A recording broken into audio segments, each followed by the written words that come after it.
সেটা কিন্তু যতটা না আমার ঐকান্তিক প্রচেষ্টা, তার সাথে কিন্তু ওর অদম্য ইচ্ছা, এই জিনিসটাকে কখনোই ছোট করে দেখা যাবে না। এইটাকেই আমি প্রাধান্য দেবো।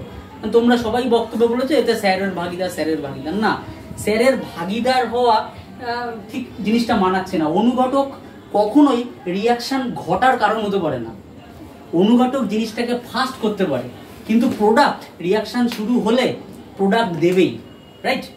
তো ওর ক্ষেত্রে আমি অনুঘটকের ভূমিকা হতে পারি, কিন্তু ওর যে অদম্য ইচ্ছাটা, এইটা ওর কিন্তু নিজস্ব একটা মানে একটা স্কিল বা ওর একটা অনুভূতি বা ওর একটা ইচ্ছা, যেটার কারণে ও আজকে এসছে এবং আমাদের এখানে অংশগ্রহণ করেছে। এই জন্য ওকে আমি ধন্যবাদ জানাবো।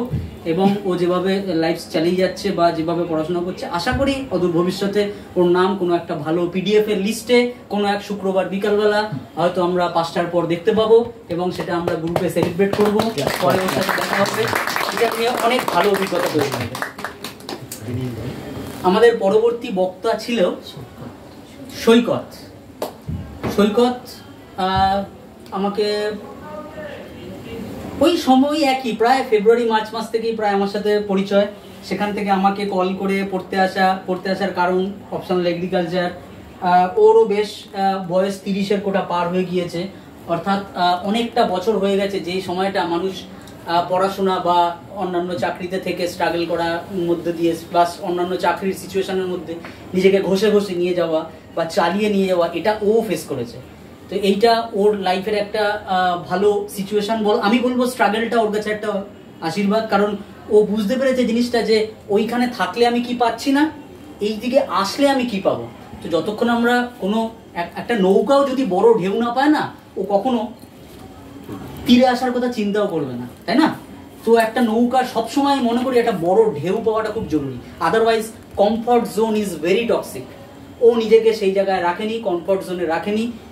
এখনো ক্লাসে লাস্ট 3 মাস থেকে রেগুলার আসতে পারে না, তবে গ্যাপ দিয়ে দিয়ে আসে, কারণ ওর চাকরি লাইফটা ব্যালেন্স করে, সাথে এখানেও যতটা পারা যায় পার্টিসিপেশন করে জিনিসটাকে করার চেষ্টা করে, গ্রুপের যে কোনো জিনিসের মধ্যে নিজেকে ইনভলভ রাখে। তো ওর এই চেষ্টাগুলোকে আমি যথেষ্ট সম্মান জানাই এবং আশা করি ও যদি ঠিকঠাক এরকম করে লেগে থাকে, ওরও একটা সময় খুবই ভালো ফিউচার আশা করি অপেক্ষা করছে, যেটাও বললো গ্রুপে এবং বি ওর ultimate target. In the meantime একদিনকে হঠাৎই আমার মনে হয়েছিল যেন পেনশন জিনিসটাকে নিয়ে আলোচনা করার, কারণ সরকারি চাকরি পড়তে এসছি এবং আমাদের অনেকেরই বাবা মা সরকারি চাকরির দূর দূরান্ত অবধি হয়তো কি হয় টেকনিক্যালি জানে না, বা জানলেও হয়তো করেছে রিটায়ার করে গেছে, কোনো মতে টেকনিক্যালি জিনিসগুলোকে জানা হতো না। এই জিনিসগুলো নিয়ে ও এবং অন্যান্য অলোক তো বটেই বা অন্যান্য বাকিরাও আমাকে কোয়ারি করেছিল। সেগুলো যখন আমরা যে ক্লাসে আলোচনা করছিলাম যে একটা পেনশন বেনিফিট মোটামুটি একটা 30 বছর চাকরি করা লোক এই স্কেল থেকে কি কি পেতে পারে, তো সেই দিনকে ও খুব মানে খুব প্রশান্ত চিত্তে অফিস থেকে বেরিয়ে এসে বেশ ঘরমাত্ম অবস্থায় আমাদের এখানে প্রবেশ করে ওই সময়টা অ্যাটেন্ড করেছে, এবং সেটার প্রতি যে এখান থেকে তার যে ওই জিনিসটার প্রতি একটা যে একাগ্রতা বা একটা ইন্টারেস্ট তৈরি হওয়ার জায়গা তা পরিলক্ষিত হয়েছে। সেইটা একটা খুব বড় জিনিস। আমরা জানছি যে কি জিনিস আমাদের আফটার 30 ইয়ার্স অফ সার্ভিস অপেক্ষা করছে, এই জিনিসটা আমাদের জানা এখানে খুব জরুরি, যেটা এখানে আমরা অনেকেই অবগত ছিলাম না। শুধু চাকরির পরীক্ষার জন্য পড়বো মানে একটা পিঁপড়ার লাইন যেরকম, সেই পিঁপড়ের লাইনে যাওয়ার পরও আমরা যদি জানতে পারি যে পিঁপড়েটা কোথায় যেতে চলেছে, তাহলে কি হয় তার মধ্যে অনেকটা অ্যাক্সিলারেশন আছে। তো সেই আলোচনাগুলো আমরা এখানে হয়েছে এবং ও এবং বাকিরা তোমরা শুনেছো, আশা করি সেখান থেকে অনেকটা উপলব্ধি তোমাদের মধ্যে এসছে। পরবর্তী বক্তা ছিল পূজা। ও বলেছে প্রথমে ওভার দ্য ফোন ইউটিউবের থ্রুতে বা অন্যান্য কোনোভাবে কন্ট্যাক্ট পেয়ে করেছে। তো ও বলল যে বিজনেস অ্যাপ্রোচে করিনি ইত্যাদি ইত্যাদি। তো এখানে পড়াশোনাটাকে বিজনেস তো বানানো যায়, এ জেনারেশন জেড যে তারা দেখছে, বাট এর আগের জেনারেশন আমার মনে হয় এটা সম্পর্কে আইডিয়াও ছিল না যে পড়াশোনা কখনো মানে ব্যবসায়িক একটা জায়গা হয়। জেন জেড এর আগে যে ছিল, যারা 2000 সালের আগেই তাদের মাধ্যমিক উচ্চ মাধ্যমিক কলেজ পাস করেছে, তারা এই কালচার দেখেনি, কিন্তু ও যেহেতু তারপরে ও সেই কালচার হয়তো দেখেছে এবং সেই জায়গা থেকে ও ওর কথাগুলোকে বলেছে। তাতে জিনিসটা খুবই আমার কাছে সম্মানীয় লেগেছে, কারণ আমি যে মানে ওর মতো একটা ও তো সমাজের one of the good educated standard ফ্যামিলির একটা মেয়ে বা ছেলে বা ছাত্রী বা অ্যাসপিরেন্ট, ওর মধ্যে জিনিসটা যে ডিপলি মুভ হয়েছে, তার মানে I am quite sure that যে আমার সোশ্যাল যে মেসেজটা সেইগুলো হয়তো ঠিকঠাক যায়। এটা আমার কাছে একটা আত্মতুষ্টির ব্যাপার, এর জন্য আমি ওকে ধন্যবাদ জানাই। তবে প্রত্যেককেই বলবো, এই মঞ্চ থেকে একটা বার্তা দিতে চাই যে অপশনাল এগ্রিকালচার নিলে তাড়াতাড়ি WBCS গ্রুপ A B হবে, এটা টোটাল একটা মিথ। এই মিথের মধ্যে থেকে কেউ WBCS এর অপশনাল সাবজেক্ট চেঞ্জ করতে এসো না। যার যেখানে হচ্ছে না, না হলে 10 বার ভাবো, কারণ 2024-এর ফর্ম ফিল আপ তো এখনো হয়নি। তোমাদের মধ্যে যারা এখানে উপস্থিত আছো, তাদের বাইরে যারা এই মেসেজটা শুনছো, তারা নিশ্চয়ই ভাবছো যে না, এই স্যারের কন্ট্যাক্ট আছে, কন্ট্যাক্ট করবো ফর্ম ফিল আপ করার পর। আমরা কিন্তু সেই উদ্দেশ্যে একটা কথা বলবো যে অপশনাল সাবজেক্ট এগ্রিকালচার নিলে তাড়াতাড়ি WBCS AB হবে। পূজা যেটা বলেছে অফবিট সাবজেক্টে গুড মার্কস ক্যারি করে, না, এমনটা হবে না। Agriculture is not agriculture, it's এভরিকালচার।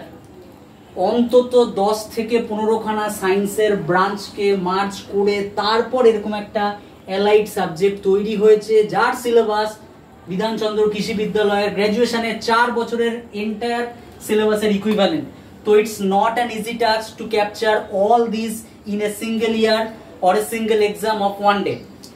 কিন্তু এই এক্সামের এই সাবজেক্টের যে ভালো জায়গাগুলো আছে, যে কিছু এমন সাবজেক্টকে রিলেট করে যেগুলো আপনারা প্রিভিয়াসলি পড়ে থাকলে সেখান থেকে আপলিফ্ট হয়, যেমন জিওগ্রাফি, যেমন বায়োলজি, যেমন বেসিক সায়েন্স বা কেমিস্ট্রির ছোটোখাটো জায়গাগুলো, বা সাধারণ কমন সেন্সের যে জায়গা, এবং অনেকটা বেশি ইনফরমেটিভ এবং গ্রাম বাংলাকে কানেক্ট করে, এই সমস্ত জায়গা থেকে দাঁড়িয়ে নেওয়া ফ্রুটফুল।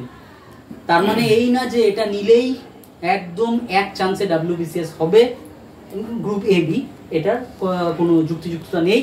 আমি সবকিছুকে সাম্য রেখেই এই জিনিসটার মেসেজ দিতে চাই। ছোট করবে, কেটে পজ করে আবার পূজার যে কৃতজ্ঞতা জানিয়েছে তার জন্য আমি ওর প্রতি যথেষ্ট কৃতজ্ঞ, কারণ মিসলেনিয়াস মেন পরীক্ষা ছিল, ও অনেকদিন, বেসিক্যালি জিনিসটা হয়েছিল কি, ও মেন্স পরীক্ষা লাস্ট দিয়েছিল অনেকদিন আগে, আমাকে যা বলেছে। এবার আমাদের এখানে যে রাইটিং স্কিল ক্লাসটা হয়, সেই ক্লাস যে না করেছে সে কিন্তু মানে জায়গাটা বুঝতে পারবে না। এখানে যারা করেছে তারা জানে যে না, তাদেরকে হঠাৎ মিসলেনিয়াস মেনে বসিয়ে দিলে কোনো ব্যাপার নেই। এখানে যারা পড়েছে তারা হয়তো আমার সাথে একমত হবে বা নাও হতে পারে। ও যেহেতু কোথাও করতো না এবং খুব বেশি আশাবাদী বা আশাবাদী হওয়া উচিত, তো সেই হিসাবে দাঁড়িয়ে আমার মনে হয়েছে ওকে এইটুকু গাইড না করলে জিনিসটার একটা, ওই যে বলছি, একটা নৌকাকে হাওয়া না দিলে তো ও তীরের দিকে আসতে পারবে না। সেই হিসাবে ওকে যেটুকু গাইড করা আমার পক্ষে, আমার স্বল্প সময়ে এবং স্বল্প পরিসরে সম্ভব হয়েছে, ওকে আমি করেছি। ও যদি তাতে ফ্রুটফুল হয় সিলেবাসে রেজাল্ট বেরানোতে, তাহলে আমার থেকে খুশি খুব কম লোকই হবে। তো আমি ওকে আগাম শুভেচ্ছা জানাই।